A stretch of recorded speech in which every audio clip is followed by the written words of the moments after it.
ఒక్కసారి కొమ్మూరి గోల్డ్ కి కాల్ చేయండి. తాకట్లో ఉన్న మీ బంగారాన్ని విడిపించి మార్కెట్ ప్రైస్ కి వాళ్ళు కొనుక్కుని మిగతా డబ్బులు మీకు ఇచ్చేస్తారు. అందరికీ నమస్కారం, వెల్కమ్ టు అవర్ ఛానల్. నిన్నటి వరకు 12 రాశుల్లో 4 రాశుల వారి గురించి గురుగారు చాలా చక్కగా వివరించారు. సో మరి ఇప్పుడు మిగతా రాశుల వారి గురించి కూడా మాట్లాడతాం. మనతో పాటు ఉన్నారు కేఎస్ఆర్ గారు. గురుగారు నమస్తే. నమస్తే అమ్మా. ఏప్రిల్ నెలలో తులారాశి వారికి ఎలా ఉండబోతుంది అంటారు? తులారాశి వారికి కూడా అనుకూలమైన ఫలితాలు అయితే ఎక్కువగానే కనిపిస్తున్నాయి.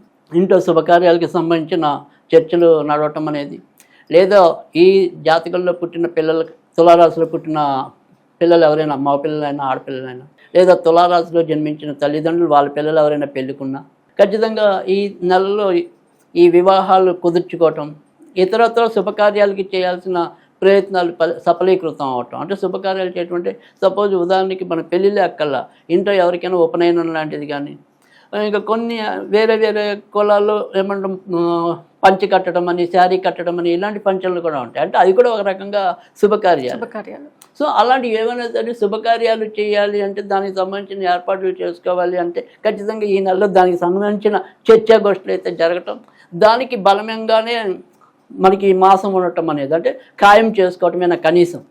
సో ఆ రకంగా శుభం పలకటం అనేది అయితే కనుక తులారాశి వారికి అయితే కనిపిస్తుంది.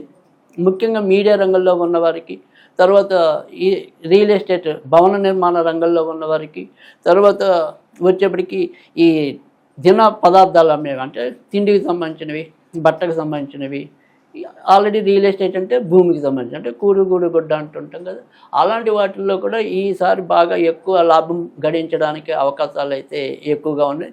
అయితే ఈ నెలలో కొద్దిగా ఇప్పుడు ప్రస్తుతం షేర్ మార్కెట్లకి మాత్రం తులారాశి వాళ్ళకి అంత మంచిది కాదు. సో అందుకని ముఖ్యంగా దానికి సంబంధించిన గ్రామ బుధుడు కరెక్ట్గా లేడు కాబట్టి మనం పెట్టే పెట్టుబడులు అవి సక్రమంగా ఉండలేకపోవడానికి అవకాశం ఉంది. కనుక తులారాశి వాళ్ళు ఏదైనా సరే ఇలాంటి స్పెక్యులేషన్స్ అంటాం మనం, అంటే షేర్ మార్కెట్లు కానీ ఏదైనా సరే గ్యాంబ్లింగ్ అంటే కొంతమంది ప్యాకాట్ అనేది ఉంటుంది, కొంతమంది గేమ్ యాప్స్కి వెళ్ళే వాళ్ళు ఉంటుంది. సో దాని ద్వారా ఎక్కువ నష్టపోయే పరిస్థితి ఉంది.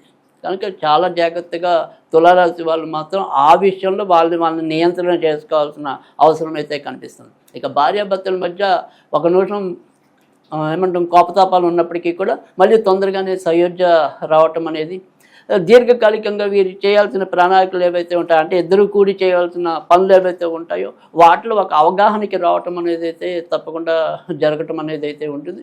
ఏదైనప్పటికీ కూడా ఈ నెలలో ఒక సంఘటన అనేది వీళ్ళకి మెమరబుల్గా అంటే కొద్దిగా జీవితాంతం కూడా గుర్తుంచుకునే స్థాయిలో ఉండిపోవటం అనేది కూడా జరుగుతుంది. కనుక తులారాశి వారికి కూడా ఎక్కువ ప్రస్తుతం అయితే కనుక అదృష్ట యోగం బాగానే ఉందన్నట్టుగానే చెప్పడానికి అయితే కనుక అనువుగా ఉంది. సో వీరికి ఏది భగవంతుని పూజిస్తే ఇంకా మంచి రాజయోగం కలిగే అవకాశాలు తప్పకుండా ఈ నెలలో వీరు ఏదైనా సరే భగవంతుని అంటే ఆర్థికంగా ఉండే ఖర్చులు అధికం అనేది కనపడుతుంది. సో ఆ ఖర్చుల నియంత్రణలోకి రావడం కోసం కొద్దిగా సుబ్రహ్మణ్య స్వామికి సంబంధించిన ఆరాధన చేసుకున్నట్టయితే కనుక మరింత ఉపయుక్తంగా ఉంటుంది. అలాగే ఏదైనా రత్నం లాంటిది పెట్టుకోవాలనుకుంటే కనుక ఇంద్రనీలం పెట్టుకున్నట్టయితే కనుక మంచి ఫలితాలు ఉంటాయి.